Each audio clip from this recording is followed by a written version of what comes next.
പത്തരമാറ്റ് സീരിയലിൻ്റെ വരാനിരിക്കുന്ന ഒരു കിടിലൻ എപ്പിസോഡാണ് കേട്ടോ പറയുന്നത്.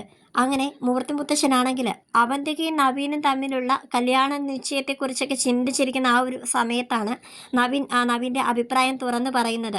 എനിക്ക് അവന്തികയെ അങ്ങനെ കാണാനായിട്ട് പറ്റത്തില്ല, ഞാൻ ഒട്ടും പ്രാക്ടിക്കലല്ല, ഞാനിപ്പോൾ വിവാഹ ജീവിതത്തെക്കുറിച്ചൊന്നും ചിന്തിക്കുന്നില്ല എന്നൊക്കെ ഒരു നൊട്ടുനൊടുക്ക് ന്യായങ്ങളൊക്കെ പറഞ്ഞിട്ട് അവന്തികയായിട്ടുള്ള ആ ഒരു കല്യാണം, ആ ഒരു എൻഗേജ്മെൻറ്റിൻ്റെ ആ ഒരു സമയത്തൊക്കെ അവൻ അതിൽ നിന്ന് പിന്മാറുകയായിരുന്നു കേട്ടോ. അനന്തപുരി തറവാട്ടുകാരാണെങ്കിൽ അവന്തികയും നവീനും തമ്മിൽ ഒന്നിക്കണം, അത് എത്രയും പെട്ടെന്ന് വിവാഹ നിശ്ചയം നടത്തണം എന്നൊക്കെയുള്ള ഒരു തീരുമാനത്തിലായിരുന്നു.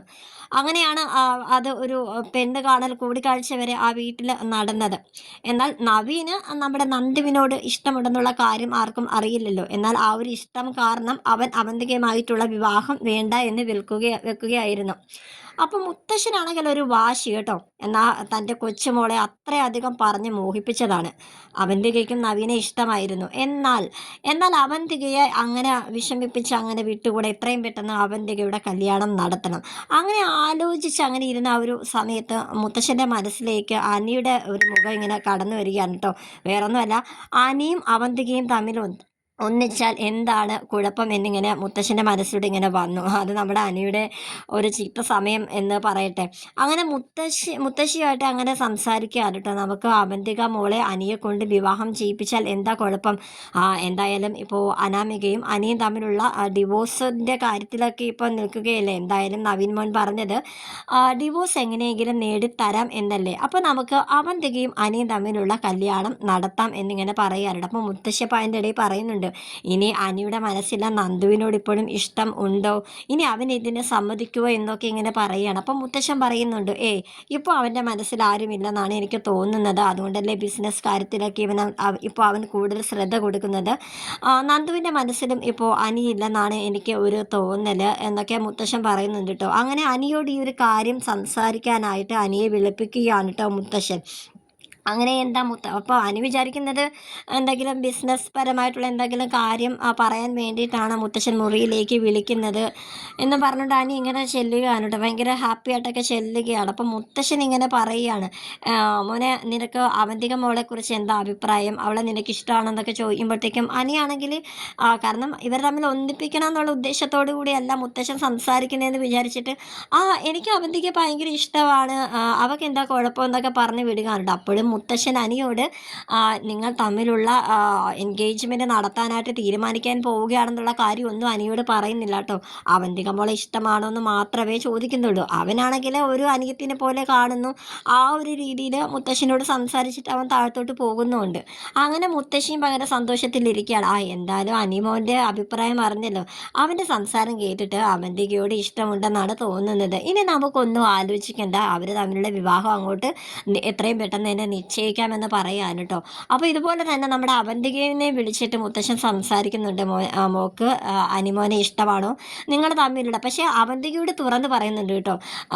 പിന്നെ നിങ്ങൾ തമ്മിലുള്ള എൻഗേജ്മെൻറ്റ് ഞങ്ങൾ തീരുമാനിക്കാൻ പോവുകയാണെന്നുള്ള കാര്യമൊക്കെ ഇങ്ങനെ പറയാൻ കേട്ടോ. അങ്ങനെ അവന്തിക ഭയങ്കര സന്തോഷത്തോടെ ഹാപ്പി ആയിട്ട് ഇങ്ങനെ താഴത്തോട്ട് പോവുകയാണ്. അപ്പോൾ അവന്തികയോട് മുത്തശ്ശൻ പറയുന്നുണ്ട്, അനിമോനോട് ഞങ്ങൾ ചോദിച്ചു, അനിമോന് നിന്നെ ഇഷ്ടമാണെന്ന് പറഞ്ഞു, അത് ആ ഒരു കാര്യം കൂടി അവന്തികയോട് മുത്തശ്ശൻ ഇങ്ങനെ പറയുന്നുണ്ട് കേട്ടോ. അങ്ങനെ ഭയങ്കര ഹാപ്പി ആയിട്ട് അവന്തിക താഴത്തോട്ട് ഇങ്ങനെ പോവുകയാണ് കേട്ടോ. അങ്ങനെ ഫോൺ എടുത്തിട്ടാണെങ്കിൽ അവന്തികയാണെങ്കിൽ നാഗേന്ദ്രനെ വിളിച്ചിട്ട് പറയുകയാണ്, അച്ഛാ ഒരു സന്തോഷ വാർത്തയുണ്ട്, മുത്തശ്ശൻ ഇപ്പോൾ എന്നെ വിളിച്ചിരുന്നു, മുത്തശ്ശൻ ഞാനും അനിയേട്ടനും തമ്മിലുള്ള വിവാഹം ഉറപ്പിക്കാനായിട്ട് പോവുകയാണ്, അനിയേട്ടനും അത് സമ്മതിച്ചെന്നാ പറയുന്നതെന്നൊക്കെ പറയാണ് കേട്ടോ.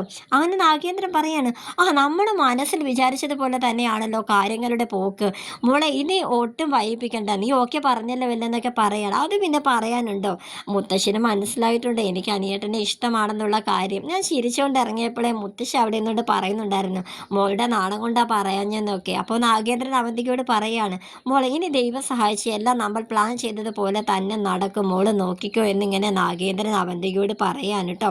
അങ്ങനെ നമ്മുടെ അനിയാണെങ്കിൽ നേരെ നന്ദുവിനെ കാണാനായിട്ട് പോവുകയാണ് കേട്ടോ. അങ്ങനെ നന്ദുവും അനിയും തമ്മിൽ സംസാരിക്കുന്നതൊക്കെ ഉണ്ട്. അതിൻ്റെ ഇടയ്ക്ക് നന്ദു നമ്മുടെ അനിയോട് പറയുന്നുണ്ട് കേട്ടോ, എന്നെ ഇന്നലെ രാത്രി നവീനേട്ടൻ വിളിച്ചിരുന്നു എന്നൊക്കെ ഇങ്ങനെ പറയുകയാണ്. അപ്പോൾ അതിൻ്റെ ഇടയ്ക്ക് അവന് ഭയങ്കര ദേഷ്യമാണ് കേട്ടോ. കാരണം ഈ ഇടയ്ക്കിടയ്ക്ക് നവീൻ നമ്മുടെ നന്ദുവിനെ രാത്രിയിൽ വിളിക്കുന്നതിൻ്റെ കാര്യം പറഞ്ഞിട്ട് ഇവർക്കിടയിൽ ഒരു സ്വരച്ചേർച്ചയൊക്കെ ഉണ്ട്. പക്ഷേ ആ കേസിൻ്റെ കാര്യത്തെക്കുറിച്ച് സംസാരിക്കാനാണെന്നൊക്കെ നന്ദു പറയുന്നുണ്ട്. പക്ഷേ ഇന്നലെ രാത്രി നവീനേട്ടൻ എന്നെ വിളിച്ചിട്ട് എന്നെ അത്യാവശ്യമായിട്ട് ഒന്ന് കാണണം, എന്നോട് എന്തോ സീരിയസ് ആയിട്ടൊന്ന് പറയാനുണ്ടെന്ന് പറഞ്ഞു എന്നൊക്കെ ഇങ്ങനെ അനിയോട് ഇങ്ങനെ പറയാൻ കേട്ടോ. എന്തായാലും നീ അവന് പറയാനുള്ളത് എന്താണെന്ന് വെച്ചാൽ നീ കേൾക്കെന്നിങ്ങനെ അനി പറയണം. അപ്പോഴും അനിയുടെ മനസ്സിലുണ്ട് കേട്ടോ, ഇനി നവീൻ എങ്ങാനും നന്ദുവിനോടുള്ള ഇഷ്ടം തുറന്ന് പറയാൻ വേണ്ടിയിട്ടാണ് അവളെ ഇനി ഫോൺ ചെയ്തത് എന്നൊക്കെ ഇങ്ങനെ അലി ഇങ്ങനെ ആലോചിക്കണം. എന്നിട്ടും നന്ദുവിനോട് പറയുന്നുണ്ട്, എന്തായാലും നീ അവനെ പോയി കാണും, എന്തായാലും ഇതിനൊരു അന്ത്യം വേണമല്ലോ എന്നിങ്ങനെ പറയാൻ കേട്ടോ. അങ്ങനെ നമ്മുടെ നയനേനെ ആദർശിനെയും കാണിക്കുന്നുണ്ട് കേട്ടോ. അവിടേക്ക് നമ്മുടെ അവന്തിക ചെല്ലുന്നുണ്ട് കേട്ടോ. അങ്ങനെ അവന്തിക നമ്മുടെ ആദർശിനോടും നയനയോടും ഈ ഒരു കാര്യം പറയാണ്. എനിക്കറിയാം ഈ ഒരു കാര്യം നിങ്ങൾ രണ്ടുപേരും അറിഞ്ഞിട്ടില്ലെന്ന്, അതുകൊണ്ടാണ് ഞാൻ നേരിട്ട് തന്നെ വന്ന് ഇവിടെ വന്ന് പറയാമെന്ന് വിചാരിച്ചതെന്ന് പറഞ്ഞിട്ട് നമ്മുടെ അനിയുമായിട്ടുള്ള കല്യാണം ഉടനെ തന്നെ മുത്തശ്ശൻ തീരുമാനിക്കാൻ പോകണം എന്നുള്ള കാര്യമൊക്കെ അവന്തിക ആദർശിനോടും നയനയോടും പറയുന്നുണ്ട് കേട്ടോ. അപ്പോൾ അവർ ഇത് കേട്ടിട്ട് അനി ഇത് സമ്മതിച്ചോ, ഒട്ടും വിശ്വസിക്കാനാവുന്നില്ല എന്നൊക്കെ അവരിങ്ങനെ പറയുന്നുണ്ട് കേട്ടോ പരസ്പരം. എന്നിട്ട് അനിയെ വിളിക്കുകയാണ്. അനി ഞങ്ങളിത് കേട്ടതൊക്കെ ശരിയാണോ എന്ന് ഇങ്ങനെ ചോദിക്കാനുണ്ട്. അപ്പോൾ അനിയാണെങ്കിലും ഒന്നും അറിയാത്ത പോലെ എന്താ ഏട്ടത്തി പറഞ്ഞു വരുന്നത് എന്താണെന്ന് ഇങ്ങനെ ചോദിക്കാൻ കേട്ടോ. അല്ല അവന്തിക ഇന്ന് ഇവിടെ ഞങ്ങളെ കാണാൻ വന്നിരുന്നു, അങ്ങനെ നടന്ന കാര്യങ്ങളൊക്കെ അനിയോട് പറയാൻ കേട്ടോ. അങ്ങനെ അനി പറയുന്നുണ്ട്, അയ്യോ മുത്തശ്ശൻ എന്നെ വിളിച്ച് ചോദിച്ചിരുന്നു, പക്ഷേ ഞാൻ ഇങ്ങനെയാണെന്ന് വിചാരിച്ചില്ല, എനിക്ക് മുത്തശ്ശനെ എത്രയും പെട്ടെന്ന് കാണണം, ഞാൻ മുത്തശ്ശനെ പറഞ്ഞ് തിരുത്താൻ പോവാന്ന് പറഞ്ഞിട്ട് അനി പെട്ടെന്ന് അനന്തപുരിയിലോട്ട് തിരിച്ചു ചെല്ലുന്നുണ്ട് കേട്ടോ. അങ്ങനെ മുത്തശ്ശനാണെങ്കിൽ അനി ചെല്ലുമ്പോൾ തന്നെ മോനെ ഞാൻ ഈ ആഴ്ച ഒരു ഡേറ്റ് ഫിക്സ് ചെയ്തിട്ടുണ്ട്, അത് നിനക്ക് ആ ഡേറ്റിൽ നിനക്ക് സമ്മതമാണല്ലോ അല്ലേ, കാര്യങ്ങളെല്ലാം ഞാൻ എല്ലാം അറേഞ്ച് ചെയ്തിട്ടുണ്ടെന്നൊക്കെ പറഞ്ഞ് സംസാരിച്ച് തുടങ്ങുകയാണ് അനിയോട്.